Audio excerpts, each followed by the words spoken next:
Okay, this week we're going to be working on angles.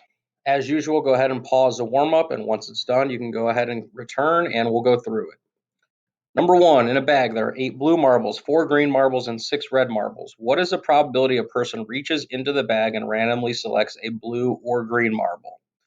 So, the first thing you'll notice that I did here is I went ahead and I wrote out all of the marbles, the blues, the greens, and the reds. Now, what it's looking for is getting a blue or green. We're talking about one pull here, one event. So I circled all my blues and greens, and I found out that there were 12 marbles that were blue or green out of a total of 18 marbles. Now, if this were one of the gridded answers, 12 out of 18 would be fine. But when I look at my answer choices, that's not there. So I'm actually going to have to simplify this. And 12 and 18 are both divisible by 6, which means when we simplify, this simplifies to 2/3. Number two, a family brings in a total of $2,200 each month. One half of the money is used to pay bills, 0.3 of the money is used to pay rent, the rest of the money is saved. How much money is saved?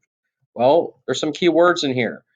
We know that one half of the money is for bills, 3/10 of the money is for rent.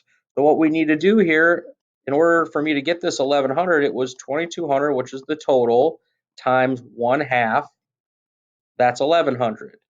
2200, which is the total, times zero point 0.3, which is 660. So they spent $1,100 on bills and they spent $660 on rent. It says the rest of the money is saved. How much money is saved? Well, between the rent and the bills, they spent a total of $1,760. You take that away from what they bring in, that leaves them with a savings of $440 that month. Number three is an equation problem. However, before we can solve it, first we have to distribute. So 4 times 2x is 8x. And the key to this, if you went wrong, it was probably in this step. 4 times -4 is -16. So you have 8x minus 16 equals 32.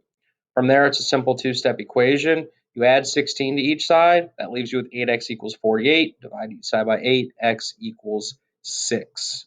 And number four, an inequality.